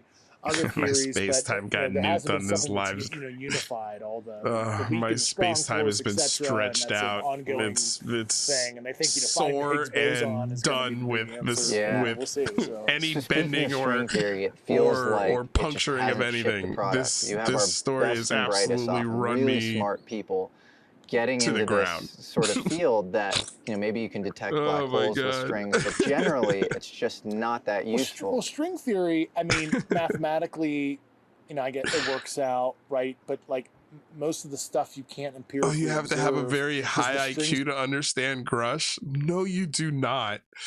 No, you don't. No, you don't. Okay, that's silly. That's silly. They're so small. And subatomically. I definitely been probed. It's 11 dimensions. There's like no way of verifying that. So it's a nice, I'll call it like overlay, or that maybe this is reality, maybe it's not. It mathematically works out. I think it's force fitting general relativity and quantum field theory. But this brings up an interesting question, which is, can we go down the tree trunk of physics and then find another branch? Clearly, quantum physics, with nuclear and hydrogen bombs as its byproducts, was becoming dangerous. It is an atomic bomb. It is a harnessing elliptic weapons. Okay, I realize this sounds kind of insane, but hear me out. Imagine that this billiard ball is a proton. Wait, gold's kind what of insane sounds insane? Updates in physics, maybe mid-century. Were there actually updates in physics, maybe mid-century, that were not disclosed to the public? Okay, I realize this sounds kind of insane, but hear me out. Imagine that this billiard ball is a proton. The golden age of relativity was a wild, forgotten time in the history of American physics. This was a period in the 50s where the study of anti-gravity, yeah, you heard me right, anti-gravity, experienced a dramatic resurgence of interest. Not just among quacks, among real physicists. Since then, there has been a steady but constant improvement. Roger Babson, a patron of science, was obsessed with finding the solution to anti-gravity. His Gravity Research Foundation held a popular essay contest which garnered contributions from many of the top minds at the time. Meanwhile, another industrialist, Agnew Bainson, started the Institute of Field Physics in North Carolina, also dedicated to the study of anti-gravity. His Chapel Hill conference... Wait a second. See, like, this is stuff like the Institute of Field Physics was completely, the entire building was completely dedicated to anti-gravity. I don't know. I have to go research this part of it. It's interesting, but I would be shocked. I think a lot of anti-gravity stuff has led to nothing but dead ends, and that's why nobody's talking about it. Meanwhile, another Not to say that it's not possible. Theoretically, of course. Do you have to put dollars into looking at it? Sure, absolutely. I'm all for that. But to say that it had some sort of resurgence in the 40s or 50s, I mean, you know, and they discovered this anti-gravity technology that have kept it under wraps now for 60, 70 years, haven't used it. And then on top of that, there's also aliens visiting us. So did we discover it or did they give it to us? Is this discovery, was that like a sort of flare gun into outer space that, oh, we need to go check on these guys? Like, industrialist Agnew Bainson started the Institute of Field Physics in North Carolina, also dedicated to the study of anti-gravity. His Chapel Hill conference in 1957 included top physicists like Bryce DeWitt, Richard Feynman, Peter Bergman, Freeman Dyson, and John Wheeler, all there to discuss the role of gravity in physics. As physicist Lewis Witten would go on to say about anti-gravity in the 50s, it was in the wind, meaning it was everywhere. It's wild to me to think that science still doesn't 100% understand gravity. They still cannot define it. But yet we have somehow formulated a way to oppose it with anti-gravity. I think you would have to have a very deep, complete knowledge and understanding of what gravity is, how you can manipulate it, and how it works before you could ever develop something like anti-gravity technology. Not to say it's not possible, but I think a lot of that is just theory. We're nowhere near it. What are you doing about anti-gravity? And I said, well, I'm not against gravity. Good answer. Witten actually worked in Martin Corporation's anti-gravity research unit. That's right, they had an anti-gravity research outfit. It was called Research Institute for Advanced Studies, or RIAS for short. And Martin Corporation, of course, would later become Lockheed Martin. Lewis Witten's direct boss at RIAS was a guy named George Trimble. In a 1956 article found in Jane's Defense Weekly, George Trimble said, "We're already working on nuclear fuels and equipment to cancel out gravity," and added that the conquest of gravity could be done in about the amount of time it took to build the first atom bomb. By the time the 60s had rolled around, most people had kind of forgotten about anti-gravity. It quieted down because nobody ever got anywhere, or it quieted down because it did get somewhere and it went black. Yeah, it is kind of weird where, as far as I know, in my kind of, topological physics history knowledge, where, there was all these anti-grav groups up until the early 60s. That is a good one, George. Totally vaporized. You know that there's physics Michael's might be his nap stepson. That is Wouldn't shock me. Certainly is materials knowledge. Materials, well, okay, material which science. Involves topological physics or whatever. It's hard to say whether anything real was discovered in the realm of anti-gravity or if it went black. But when aviation journalist Nick Cook tried to meet with the then long-retired 80-something-year-old George Trimble through a friend of his at Lockheed Martin, this was the message he received back. Quote unquote, "I don't know who this old man is or what he once was, but he told me in no uncertain terms to get off his case. He doesn't want to speak to me and he doesn't want to speak to you. Not now, not ever. I don't mind telling you that he sounded scared." Did Deep Black Aerospace secretly make a huge breakthrough in anti-gravity? Well, when he worked for Martin in the 50s, Lewis Whitten specialized in nonlinear algebra and topological physics. The two things that look, this theory is the best one that I like so far. Because I have said, and we've talked about, hey man, maybe we did this. Maybe the things people are seeing are our craft, and maybe we discovered this a long time ago, and maybe it's not as hard as people think it possibly is. And maybe they did make a breakthrough. Maybe they're starting to use some of those toys today. And maybe that's why Grusch is telling the story he's telling, because it's a great distraction. And the United States military, if these craft do exist, I think it's fair to say that the United States military would want people to point at it and go, oh my God, aliens are here, instead of pointing at it and saying, oh my God, is that a new Navy plane? So this is a fun theory, but I think the problem with theories like this is that it sends you down these rabbit holes of pseudoscience.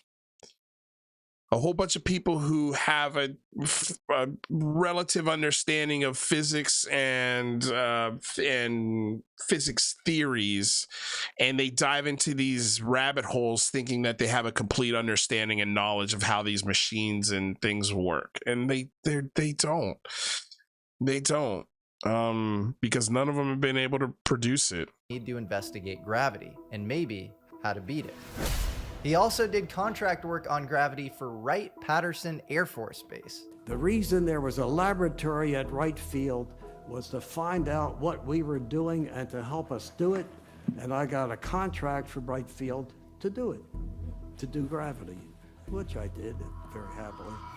And who is Lewis Whitten's it's money, son? it's a job. Ed Whitten, just the most formidable proponent of string theory, maybe of all time. Do you think that string theory, which Ed Whitten worked on, is intentionally a bridge to nowhere? I have privately said to you that string theory was a very odd development because it both allowed physics to proceed as if it was doing something new while breaking no new ground in the physical world in which we live.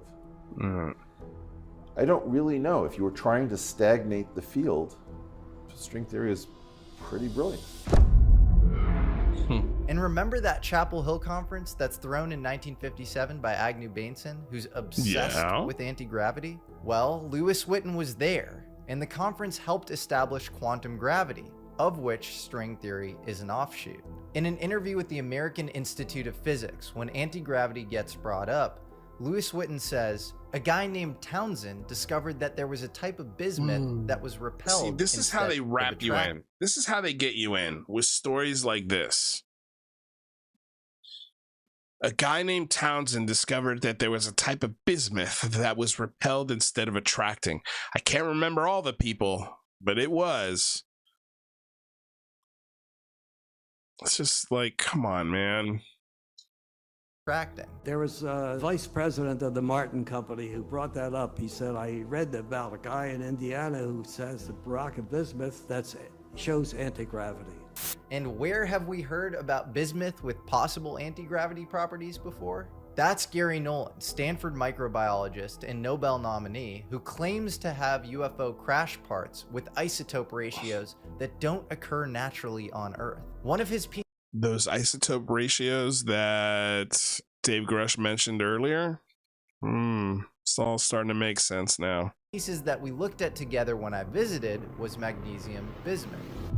Bismuth layers less than a human hair, supposedly picked up in the crash retrieval of an advanced aerospace vehicle. Nowhere could we find any evidence that anybody ever made one of these. And who's this Townsend guy Whitten's referring to?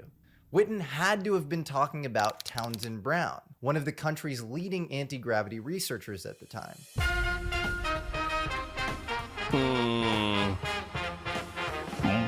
Yeah, there's a guy named Townsend Brown who had a theory that if you took two charged plates and then you put something neutral between them, the neutral thing would sort of gravitate a little. See, again, like, this is Jesse Michels, who's done extensive research on the science parts of this. It's just saying this stuff, and then watch, I guarantee you David Grusch is gonna say something like, yep, he's gonna do this with his hands and be like, all things are on the table kind of answer.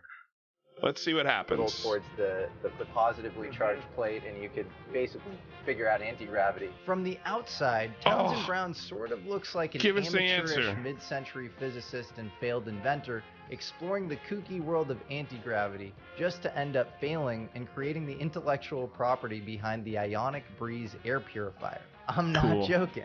But a great biography called The Man Who Mastered Gravity by Paul Schotzkin tells the real story.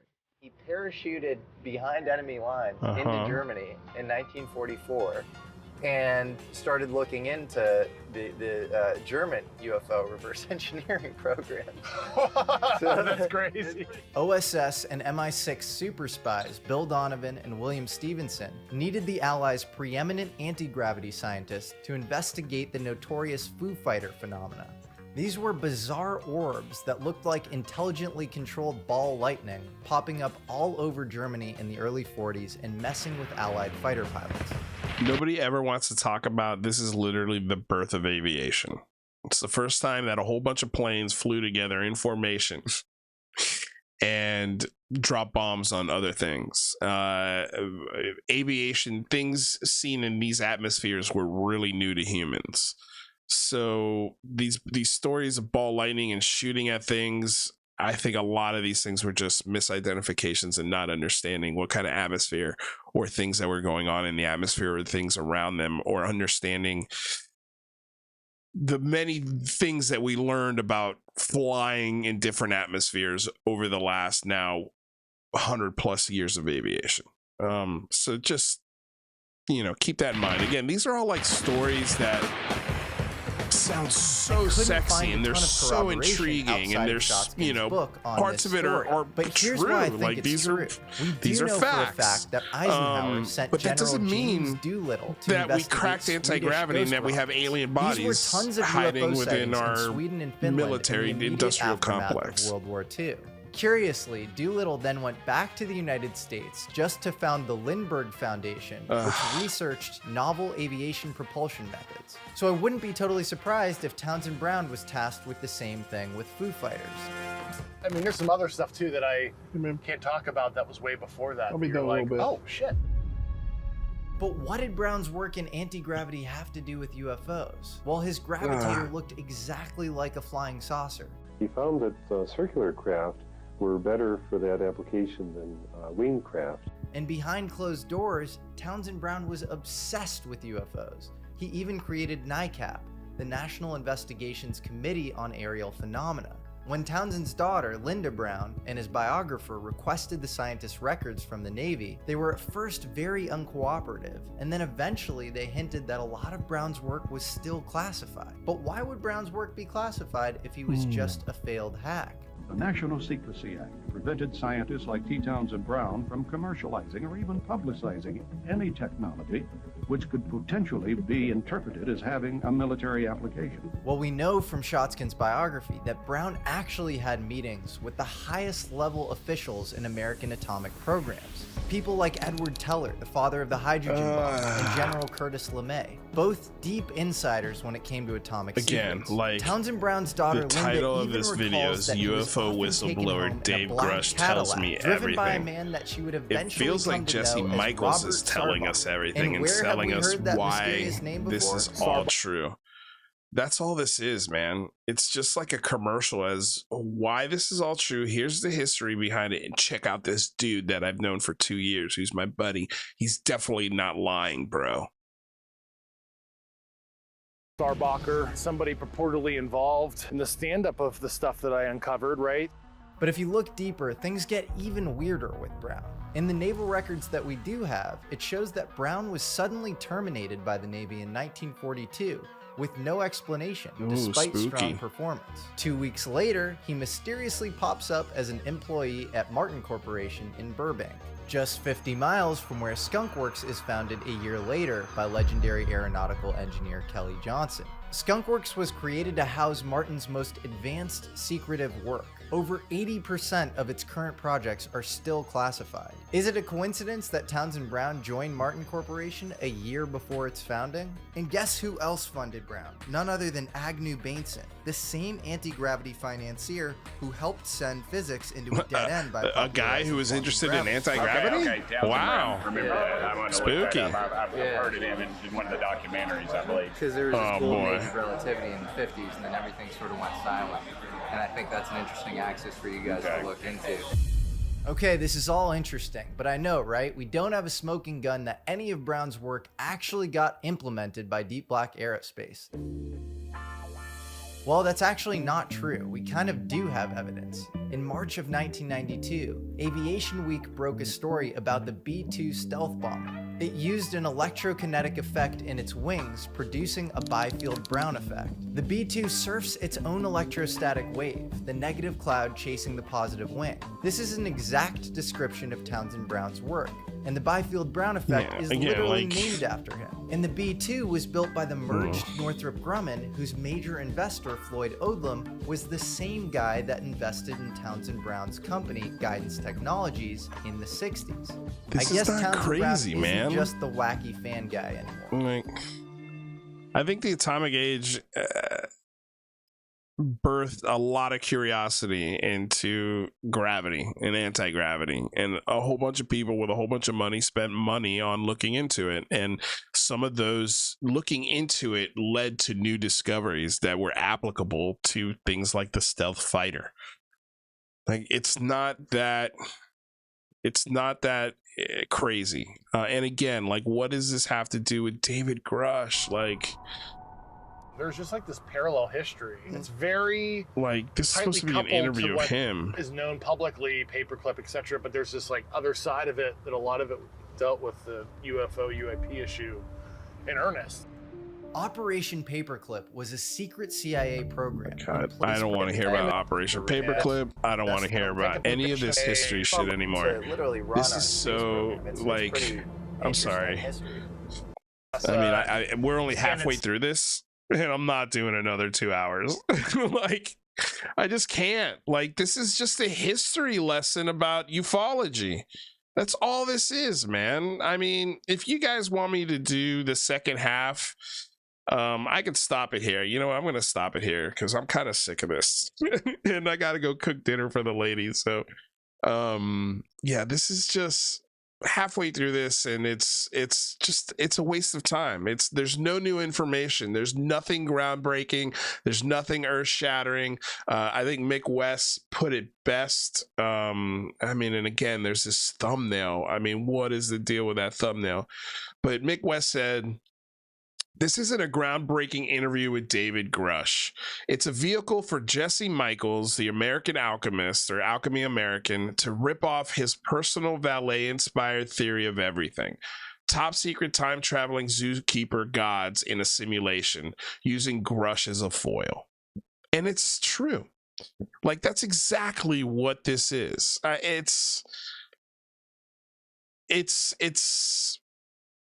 It's 583,000 views. This thing has gotten 20 or 30,000 views in the 2 hours that we've sitting here been watching it. Actually, let's refresh it. 644,000. It went from 586 to 644,000. Almost 100,000 views in 2 hours. That's why this video exists. And this is ear candy and eye candy for all the normies and the people who don't really look into this shit. And at first glance and at first listen, it sounds like he's saying a whole bunch of amazing things, and really he isn't saying a fucking thing.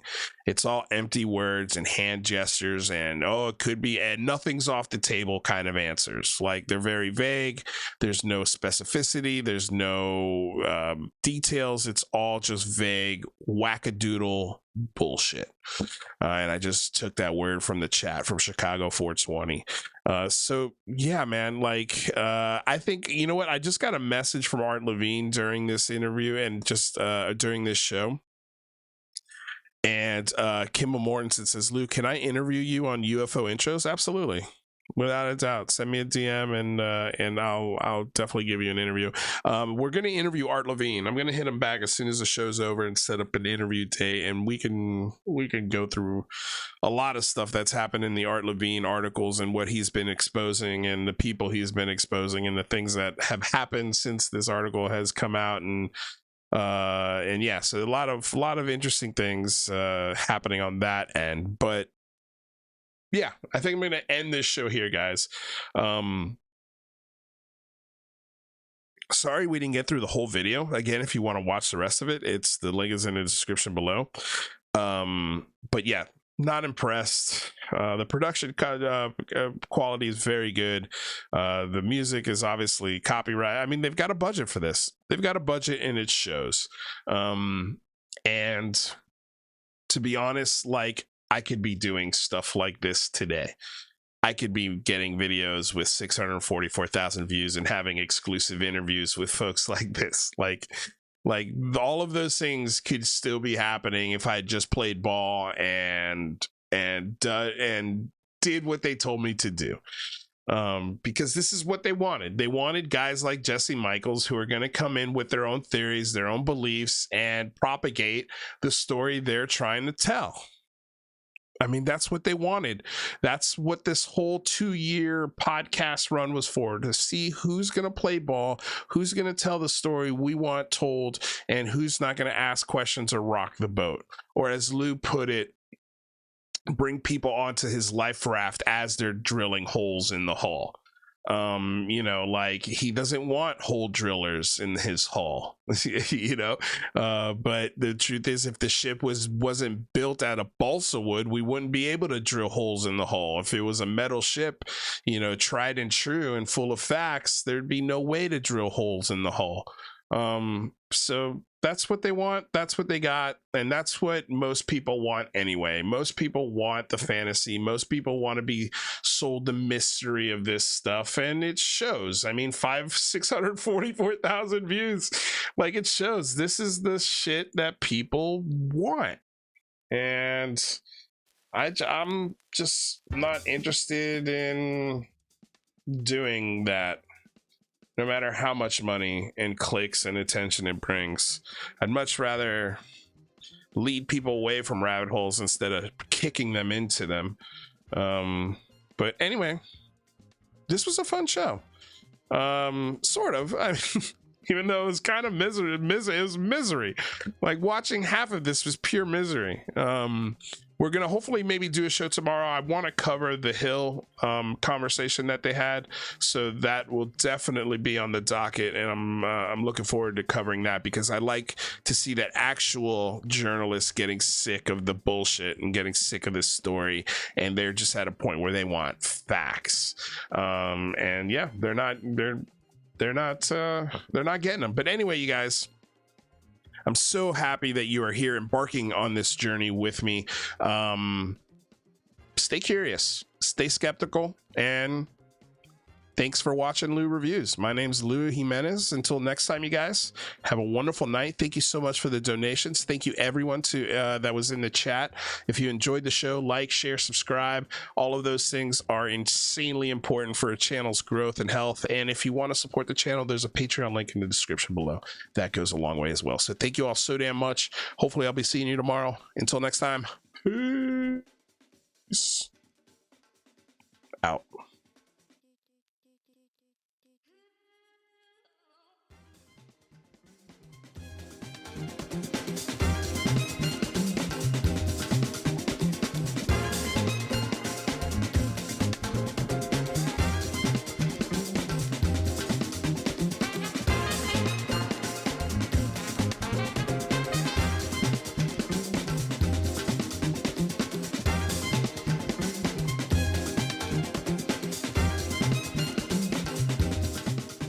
Thank you, Commander Corn, Steve Long, Simon Fly, Curious George, Pat Calabria, Cliplizier, thank you for the donation. Silly Goose, thank you for being here. Kimball Mortensen, reach out to me. I'll definitely do that interview.